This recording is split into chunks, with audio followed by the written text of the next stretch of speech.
Estou? Estou. Olá, António. Boa noite. Ok, Nuno. Viva, está bom? Agora não quer dizer. Estamos sempre bem dentro do possível. Sim, senhor. Nuno, nós, enfim, conhecemos-nos entre ontem e hoje, mais ou menos à altura em que começámos a estabelecer um contacto para ver se era possível estarmos aqui no programa. Eu suponho que suponho que o Nuno deverá residir para aí para baixo, para Lisboa, arredores, não?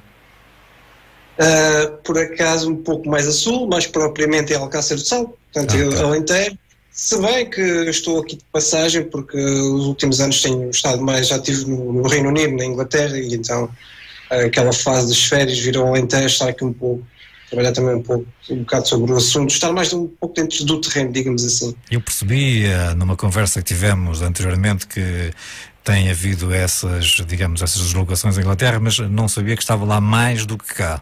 Não tinha percebido isso. Sim, estou mais propriamente ou seja, estou mais de lado do que cá, também derivado de um projeto que foi relacionado com outros, ou seja, um convite que foi realizado por investigadores britânicos para me envolver num caso que é bastante aliciante, mas também um pouco picudo e complicado, desvendar um mistério que ocorreu no início dos anos 80 e continua ainda hoje a dar muito que falar. Aliás, o caso é conhecido como o Roswell britânico. E foi essa coisa, aquela paixão de estarmos envolvidos neste sistema, nesta coisa dos OVNIs que nos faz mover. E então foi de aproveitar essa oportunidade, claro. E tem sido bastante gratificante. Muito bem. Nuno, antes de mais, seria bom para as pessoas que nunca ouviram falar neste UFO Portugal, que grupo é este? Que grupo de pessoas é este, afinal, que tem um blog na internet? Quer falar um pouco sobre isso? Bom, o UFO Portugal já conta com 11 anos.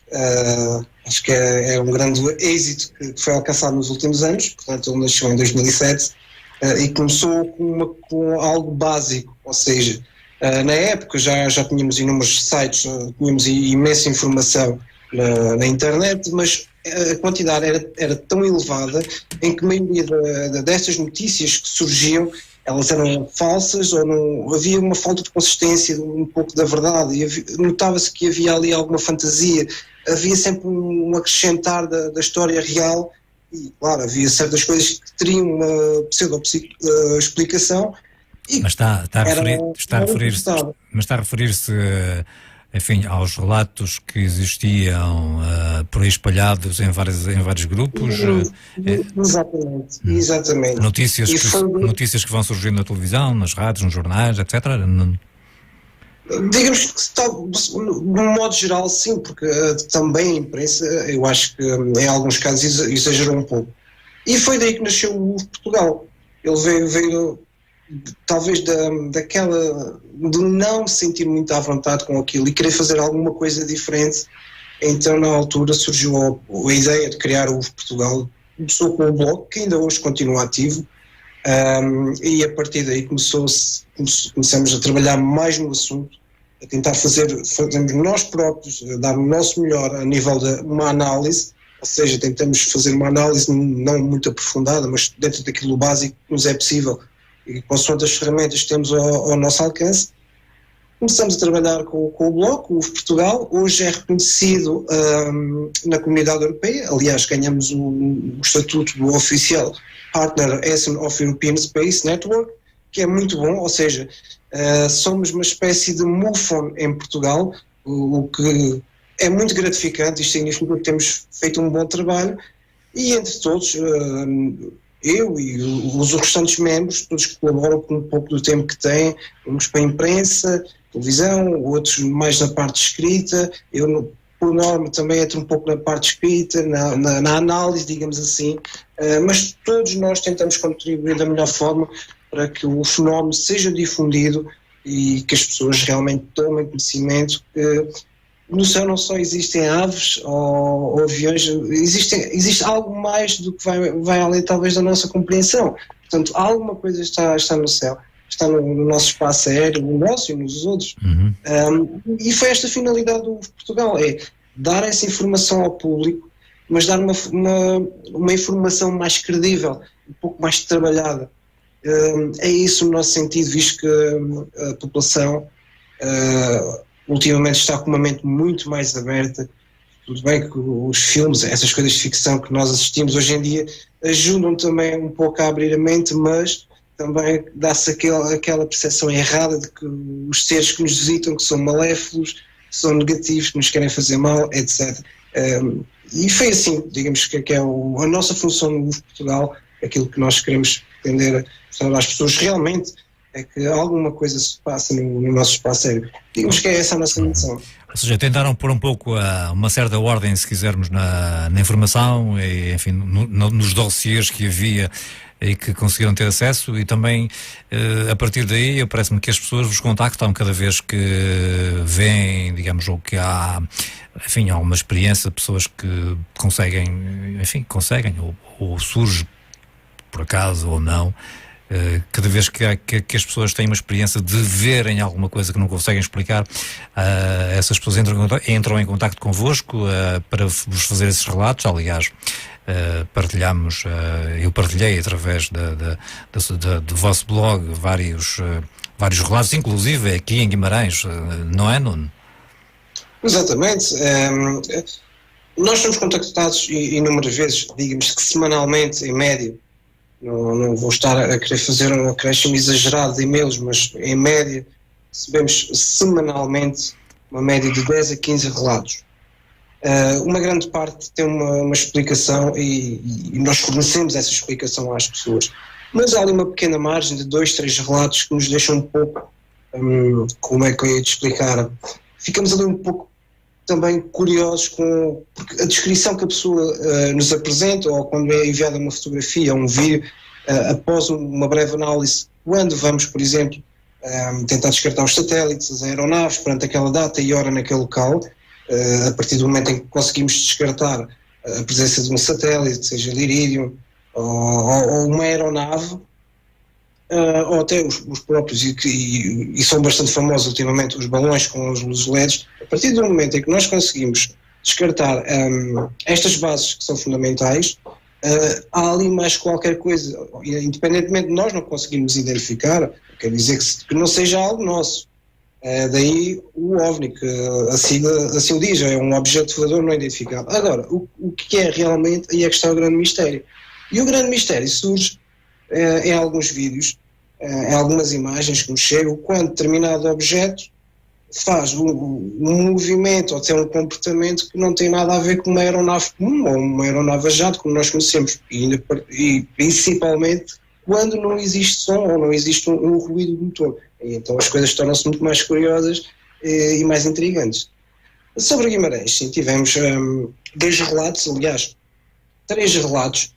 Tivemos um terceiro, que, se eu não estou em erro, terá sido por volta de 2012, em que houve um senhor que, a caminho do Porto, ele foi seguido durante 50 km por uma luz, e nós recebemos esse relato, e a pessoa não sabe explicar realmente que luz era essa, o que o estava a perseguir, mas ele teve a percepção que não existia ruído e que ele acompanhou durante muito tempo. Eu já não me recordo a quantos quilómetros estava, porque são muitos casos, são muitas histórias. Eu recordo-me que esse objeto acompanhou a pessoa durante esses 50 quilómetros.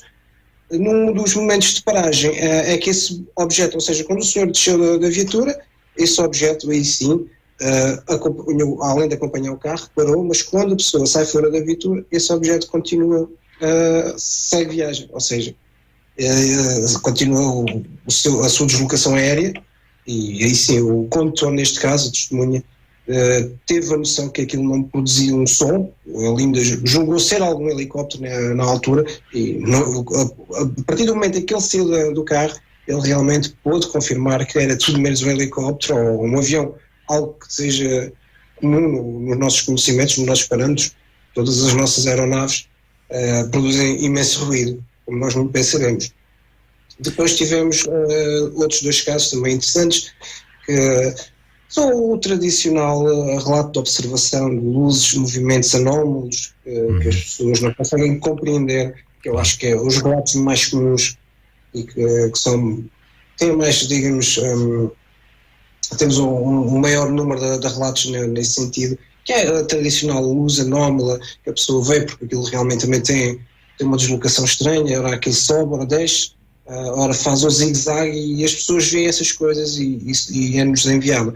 E todos esses relatos, como é óbvio, fazem parte de uma base de dados que nós temos, que é os arquivos online, todo esse material é divulgado, é arquivado, onde qualquer cidadão pode aceder ao UF Portugal e aí sim pode confirmar ou ir pesquisar se na sua área, se na sua residência houve alguma observação, ou até através de uma ou outra observação, pode procurar através dos relatos nacionais, temos a secção de relatos nacionais, que são exclusivamente dedicados ao nosso país, onde as pessoas, neste caso, já aconteceu por diversas vezes, as pessoas acabam por ver que realmente alguém na XPTO, ou seja, numa terra diferente, cá em Portugal, que viu exatamente o mesmo que eles viram. E então as pessoas entram em contacto connosco. Olha, eu vi este fenómeno assim, portanto, eu estive a ver um relato anterior que foi no ano tal, mas, por exemplo, em Albufeira, por exemplo.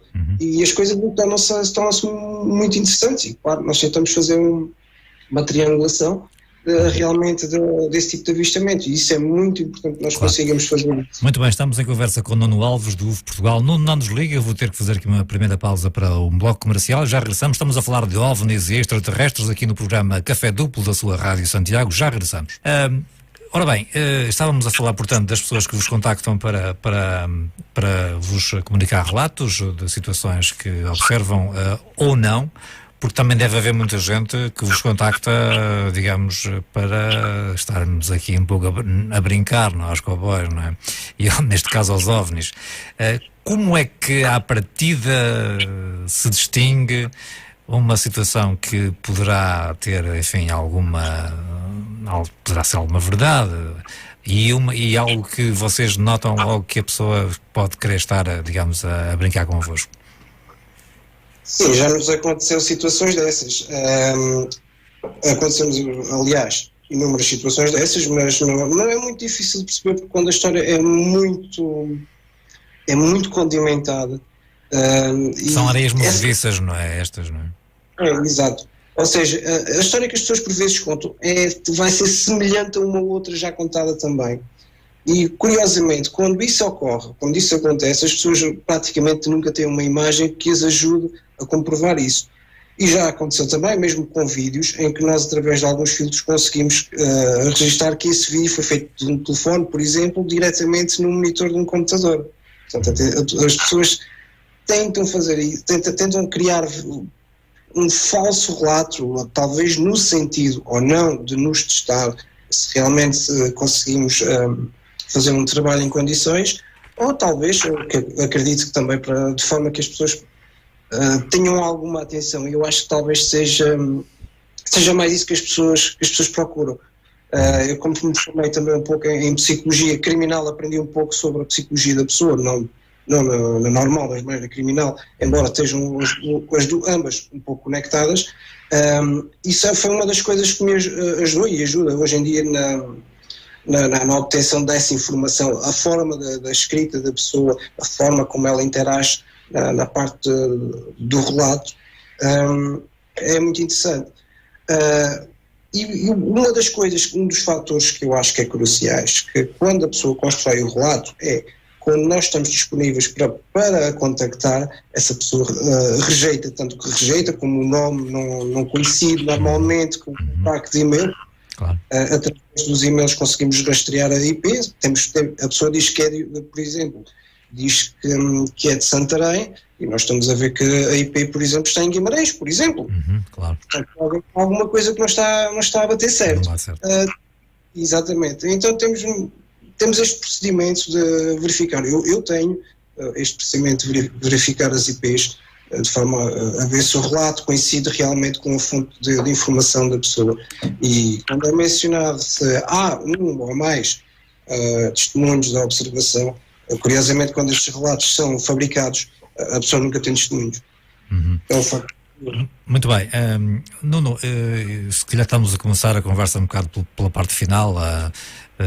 Aquilo que normalmente se fala quando alguém está, enfim, numa conversa destas com um representante de uma associação em Portugal que se dedica um pouco ao estudo e à análise da presença ou não de OVNIs, de objetos voadores não identificados e de extraterrestres, enfim, a conversa deveria se calhar começar um pouco por aqui, não é? No seu entender, deverá acreditar certamente, não devemos ser os únicos seres vivos aqui nesta coisa muito complicada que chamamos universo, não é? Não acredito que sejamos os únicos, definitivamente. Eu acho que seria um pouco ignorante se eu pensasse tal coisa, não é? Uhum. Se nós somos um microgrão de pó neste universo. Portanto, as possibilidades de vida no universo são imensas, o universo é vasto. Aliás, ainda bem recentemente a NASA anunciou a descoberta de N planetas com a possibilidade de serem habitáveis, porque eles estão a uma determinada das estrelas, exatamente como o planeta Terra está em relação ao Sol. Portanto, é aquela área habitável que é isso que as agências espaciais tanto procuram, embora, como é óbvio, seja uma distância muito, muito grande para nós, para já, podermos fazer, por exemplo, uma deslocação a um planeta. Mas existe aqui um sinal. No meio disto tudo, eu também tenho as minhas próprias teorias e tenho as minhas desconfianças. Sobre esta coisa da existência dos seres vivos, aliás, também temos provas nos nossos antepassados que eles já cá vieram. Existem inúmeros artefactos, basta pesquisar um pouco sobre a civilização suméria e vamos encontrar inúmeros vestígios. Mas em relação aos seres vivos no espaço, no universo, talvez a vida no universo esteja mais próxima do que aquilo que nós pensamos. Eu acho que o nosso problema define-se muito da ciência que nós temos, das coisas que nós aprendemos. O que nós achamos que é impossível porque o planeta está a 2000 anos-luz da Terra, por exemplo, pode estar errado. Nós estamos a pesquisar planetas, aliás, descobrimos agora no nosso sistema solar um outro planeta, ficamos perplexos como é que é possível, com tanta tecnologia que nós temos, e temos aqui mais um planeta que foi recentemente descoberto. Isto quer dizer muita coisa, que a nossa própria galáxia, o nosso sistema solar, está um pouco, seja mais explorado, digamos assim. Portanto, a possibilidade de haver vida num outro planeta, no meu pensar, até pode estar muito mais próxima do que aquilo que possamos imaginar. Penso eu. Mas vejamos, havendo eventualmente a visita de extraterrestres, eles deverão ser sempre mais avançados e nunca mais atrasados que nós, certo? Certamente que sim. Bom, vejamos, vamos por este ponto. Já na altura na medida em que, se nós não conseguimos visitar outros, uns mais atrasados que nós não deverão conseguir visitar-nos a nós. Sim, de certa forma, nós até estamos muito evoluídos que outras espécies, com certeza, não é? Sim, sim. A partir do princípio que haverá mais adiantados, e mais adiantados haverá certamente, e mais atrasados, não sei, não faço ideia. Eu acredito que sim, certamente que sim. Claro. A partir do momento em que uma civilização tem um meio de transporte que não faz ruído e consegue se deslocar, não sabemos como, mas tem essa capacidade e consegue vir ao planeta Terra, bom, eles certamente têm que ser muito mais evoluídos do que nós, sem dúvida. E que dizer de todas estas organizações, NASA, por exemplo, há quem fale no Vaticano, que tem, digamos, documentação, há alguns dossiês que não convém que se divulguem muito. Sim, é verdade. A NASA tem 2 departamentos e há que ter isso muito em conta. Aliás, há aquelas pessoas que estão muito ligadas à conspiração que falam imenso disso, mas verdade seja dita, a própria NASA tem 2 departamentos. O departamento de ciência, que é o vulgo sistema que eles têm de investigação e que libertam informação ao público, e tem o segundo departamento que eles têm, já é de carácter investigativo, mas já está a entrega ao Departamento de Segurança Nacional dos Estados Unidos. Portanto, à partida, se eles descobrirem vida inteligente, ou mais ou menos inteligente do que nós, como é óbvio, vai entrar para o Departamento de Segurança da NASA. Nada vai ser publicado até eles certificarem que aqueles seres, supostamente, não é? São seguros, não são nocivos para nós. Vai haver ali um estudo. E isso tudo é arquivado, vai haver, de certa forma, uma manipulação, vai haver como é que é de explicar? Vai haver um controle muito grande para que essa informação não venha para o exterior, porque isso pode criar um grande alarmismo na população a nível mundial. É algo muito sério. Claro. Pensamos que não, porque nós pensamos que estamos preparados e, na verdade, há meia dúzia de pessoas que não estão e cometem suicídios. Aliás, nem é preciso tanto, porque as pessoas hoje em dia, infelizmente, cometem suicídios por menos. Depois, a ESA. Em relação à ESA já não creio que o faça. A ESA acho que eles não estão muito interessados na investigação da vida extraterrestre. Eu acho que eles estão mais virados mesmo só para a ciência. Agora, a NASA, sem dúvida que não. A NASA tem esses dois fatores. Tem o fator de que tem a ciência básica, que é digamos, entregue ao público, em que o público pode acompanhar esses estudos, mas também tem algumas fases engraçadas que foram libertadas para algumas imagens, aliás, até da própria Lua, que foram libertadas para o público. Mas há sempre aquelas pessoas que são muito curiosas, aliás, há investigadores que se dedicam mesmo só a estudar a parte lunar e descobrem que realmente houve lá imagens que foram adulteradas. Agora, adulteradas porquê? Por que motivo nós não sabemos. Que é uma coisa muito engraçada. Por alguma razão também nunca mais voltamos a meter um homem na Lua, que é curioso. Na altura tínhamos uma tecnologia de papel e eles conseguiram lá meter o homem na Lua. Agora com uma tecnologia superior é estranho. Passados estes 48 anos, aliás, fez ontem exatamente 48 anos que o homem pousou na Lua pela primeira vez. Há quem duvide disso, não é? Sim, existem algumas dúvidas, mas o que é certo, é o que eu posso dizer às pessoas é, o homem esteve na Lua. Aliás, temos na Lua os refletores que nos ajudam a calibrar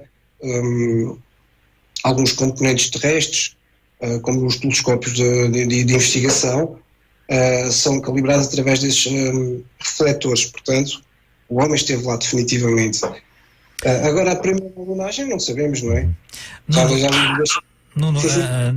No seu, enfim, nas várias pesquisas e no envolvimento que tem neste assunto, qual é, se quisermos ver algum vídeo, por exemplo, no YouTube, não necessariamente em Portugal, provavelmente não, que, digamos, maior prova poderemos encontrar sobre algum avistamento, algum acontecimento que tenha, digamos, acontecido, enfim, que esteja relatado e que se possa, por exemplo, encontrar no YouTube, provavelmente, ou alguma reportagem na internet?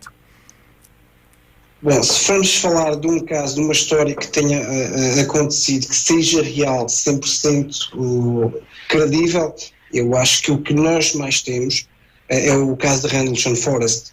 É o caso desculpe? Rendlesham Forest, ou seja, é o Roswell britânico. Isto porque estiveram envolvidos militares e o próprio comandante dessa base militar.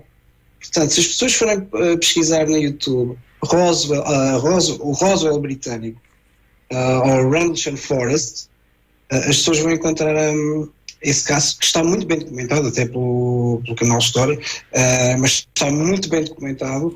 Inclusive os militares falam desse avistamento, dessa observação que eles inicialmente pensaram que era uma aeronave em problemas, com alguns danos que teria caído na floresta, e a surpresa acabou-se por afinal ser outra. Aliás, o objeto esteve lá 2 noites consecutivas, da qual, da primeira noite, o comandante era crédulo, não acreditou, mas na segunda noite ele foi confrontado com a realidade, e que foi uma coisa que ultrapassou os limites da imaginação do próprio comandante da base. E isso está muito bem documentado e eu acho que vale a pena ver. E aconselho sem dúvida a ver. Que opinião é que tem relativamente aos filmes, enfim, que influenciam sempre a opinião que cada um de nós e a ideia que cada um de nós tem sobre estas coisas, não é? E nos últimos anos esses filmes têm vindo a ser mais benéficos ou nem por isso relativamente, digamos, àquilo que considera ser enfim, a verdade ou a direção que deveríamos ter sobre esta matéria?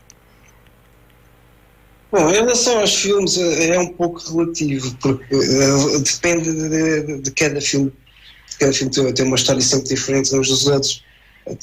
Já não poderemos dizer o mesmo da Guerra dos Mundos, que se baseia em que os seres humanos são invadidos por seres vindos de outra galáxia e então ficamos aprisionados no nosso próprio planeta, numa luta consistente de sobrevivência. Mas de um modo geral há sempre um pouco essa essa ideia de que se alguém vier para cá, digamos, é um pouco para guerrear e não para, sei lá, a gente os convidar para jantar. Não é? Pois, exato. Eu acho que sim, mas as pessoas têm. Depende, há pessoas que não gostam do assunto, e quando se fala do assunto em relação ao fenómeno OVNI, a vida alienígena, as pessoas ficam com algum receio, especialmente aquelas que acreditam ou pensam que o ser humano é uma espécie de gado para estudos desses supostos seres, ou mesmo porque genes para conquistar. É isso que às vezes os filmes acabam por transmitir erradamente.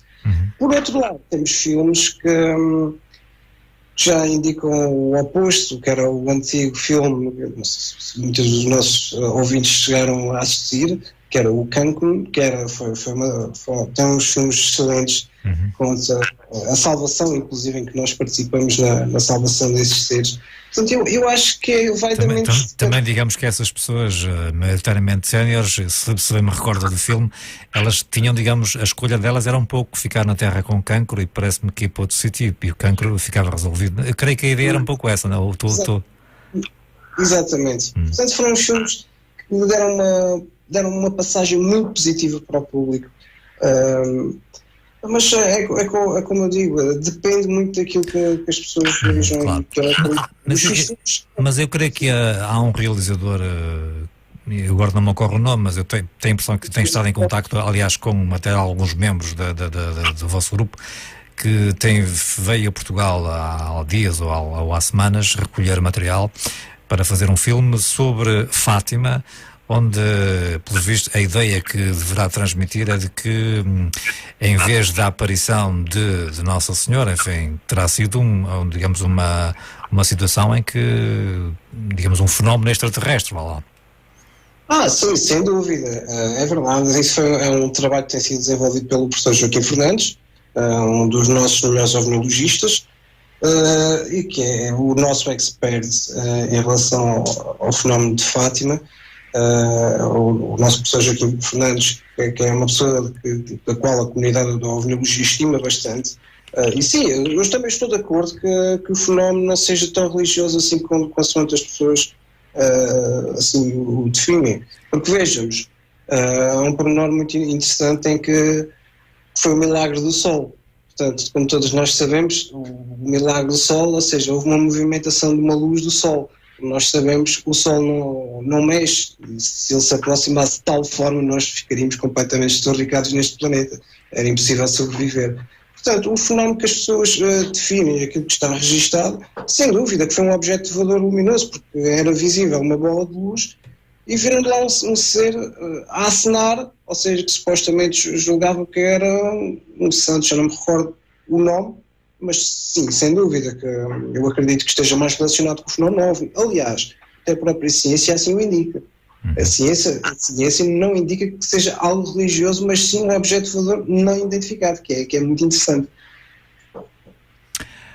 E que dizer, Nuno, das pessoas que defendem que o universo é um holograma, ou seja, é uma espécie de uma imagem que nos é apresentada, não sei como, nem de quem, não é? Qual é a sua opinião sobre isto? Será os mundos paralelos? Sim, já há mais teorias de que isto, afinal de contas, deverá ser um holograma, ou seja, é tudo uma ilusão que nós estamos a ter.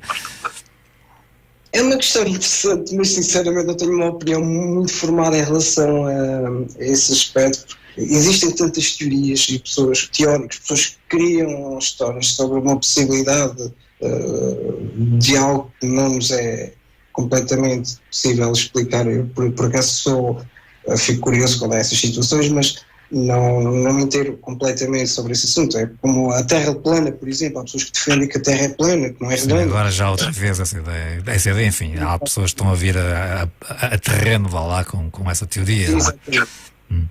Mas, de facto, o que é certo é que há relativamente 2 anos, salvo erro, um grupo de cientistas veio a público definir que realmente vivíamos em um sistema tridimensional. Agora, realmente eu não sei o que é que eles querem definir como tridimensional. Ou seja, um planeta Terra pode haver diversos planetas Terras em várias dimensões. Isso, sinceramente, também não consigo perceber. É algo que me escapa por completo. Muito bem. Nós estamos quase a terminar o nosso tempo. Gostaria, no entanto, que me falasse um pouco sobre essa vigília nacional que vai decorrer no próximo mês de agosto. De que é que se trata esta vigília nacional? Bom, a vigília nacional, para informar a todos os interessados, vai ser realizada no dia de 25, 26 e 27 de agosto. A hora, por norma, a partir do momento em que começa a escurecer, as pessoas podem participar. É uma vigília que visa, em todo o território nacional, quem queira participar, tenha curiosidade. Nessas noites as pessoas vão sair à rua e o objetivo é começar a controlar o nosso espaço aéreo, anotar tudo o que seja anómalo. Porque vamos, por exemplo, imaginemos que se algo passar no nosso espaço aéreo, com as pessoas a participar de norte a sul, nós vamos ter um bom registro dessa anomalia, seja ela identificável ou não. A ideia é que, para que as pessoas participem e tenham a oportunidade de estar também um pouco em convívio e falar um pouco sobre o assunto, mas sobretudo para fazer este registro aéreo. Isto é uma iniciativa que nós temos já há alguns anos. Este ano temos estado a aprofundar mais, visto que também já foi falado na SIC, mas queremos alongar mais estas vigílias e dar a oportunidade às pessoas. As pessoas, por exemplo, pensam que há locais específicos. Sim, pode haver locais específicos. Há pessoas que vão se encontrar na Serra da Gardunha, por exemplo, mas não existe. O participante é que vai escolher, tem a oportunidade de escolher o seu local de vigília. Vamos imaginar que o António quer participar, mas por um motivo qualquer não tem um transporte, ou porque vai ter algo, pode ter que se levantar cedo até para ir trabalhar. Então, pode realizar até a vigília num quintal, num sítio que não tenha muita luminosidade, ou seja, não tenha poluição luminosa. O local vai ser sempre da escolha do participante sozinho, acompanhado, vai depender da ideia de cada um. Com muito equipamento ou pouco equipamento, basta ter aliás, é o que eu costumo dizer às pessoas que me questionam bastante sobre este assunto, é que tipo de equipamento é que nós necessitamos. Bom, se a pessoa não tiver uma câmara fotográfica, uma câmara de filmar, o equipamento fundamental são os nossos olhos, são eles que nos ajudam a fazer uma boa observação. Agora, para quem tem equipamento, há pessoas que através de um tablet, de um laptop, de um computador portátil, conseguem ter programas de rastreio de satélites, portanto eles já sabem que vai passar um satélite a uma determinada hora, sabem que vai passar ali uma aeronave, e esses equipamentos já acabam por ajudar de alguma forma, ou através mesmo de uma câmara de filmar. Há quem tenha as câmaras de filmar preparadas caso aconteça uma observação, estão prontos a gravar. E a vigília nacional é isto mesmo, não vai ser assim uma coisa muito complicada, bem pelo contrário, é algo muito simples em que as pessoas podem participar, acompanhadas com o amigo, com a família, e estar ali aquele momento. Acaba por ter um convívio, recuperar um pouco dos anos anteriores, ou seja, evitar que as pessoas fiquem agarradas demasiado à tecnologia, e acaba por ser um momento agradável, querem com os amigos, com a família. Será esta a iniciativa em relação ao fenómeno OVNI em Portugal, e vamos continuar no próximo ano com a outra vigília. Vamos todos os anos fazer uma vigília nacional. Nuno, para finalizarmos, o que é que gostaria de rematar, digamos, a nossa conversa relativamente aos OVNIs e aos extraterrestres? O que é que gostaria de, digamos assim, em nota de rodapé, se quiser, o que é que gostaria de nos dizer? Eu gostava que as pessoas perdessem um pouco o receio. Há sempre alguém que viu alguma coisa, um amigo, mas as pessoas ainda têm algum receio. No Portugal nós damos essa força às pessoas para que não tenham medo, não tenham receio. Existe o e-mail. Se porventura viram alguma coisa, não tenham problema. Enviem o vosso relato, os vossos vídeos, as vossas fotos, porque os nomes serão mantidos sempre em anonimato. Toda a informação que vocês recebem é exclusivamente através do blog que está na internet? Exatamente. Toda a informação é publicada, porque estes relatos, quando publicados, vão chamar a atenção de outras pessoas naquela área da residência. Para se procurar o vosso blog, pode ser no Google, portanto, UFO Portugal, certo? Exatamente. Okay. UFO Portugal, através do Google, encontram a nossa página com muita facilidade. Mas estava a concluir que? Assim, para que as pessoas não tenham receio de enviar os relatos, porque eu tenho conhecimento que algumas pessoas têm receio porque as pessoas julgam que ficam rotuladas de malucas, digamos assim. Há um pouco essa ideia também, não é? Existem algumas organizações que estudam o fenómeno em Portugal que não fazem desta forma, ou seja, recebem os relatos, ou aliás, quando nós recebemos os relatos, algumas pessoas dizem, já enviamos este relato para determinadas entidades e nunca recebemos resposta, ou nunca nos disseram nada, e então aí tomamos nós conta desses casos. Tentamos dar alguma atenção à pessoa e ver até que ponto é que se o relato é credível ou não.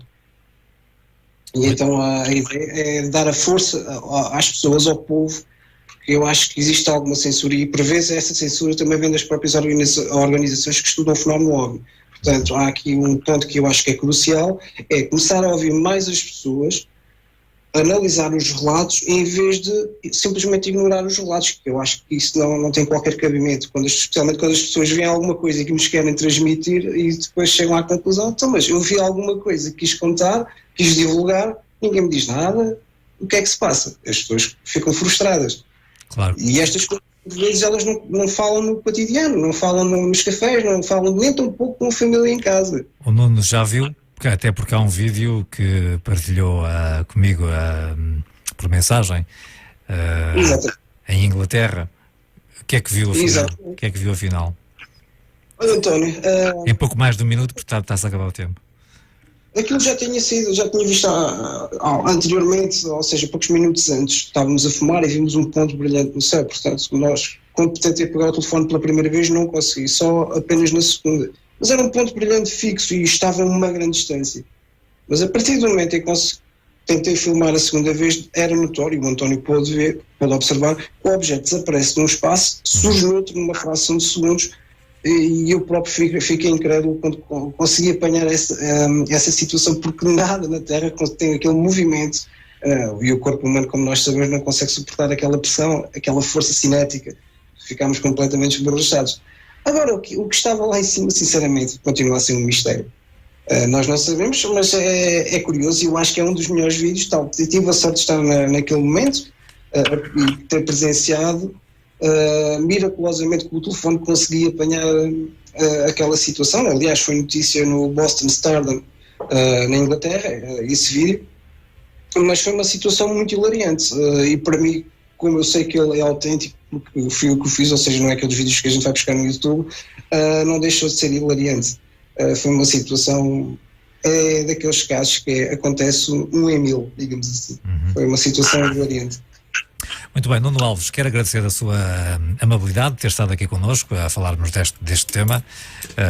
Vou desejar-lhe a continuação de uma boa noite, um bom fim de semana. Mantemos-nos em contacto, porque depois eu vou fazer, digamos, um podcast desta nossa conversa e colocar no YouTube e partilharei consigo.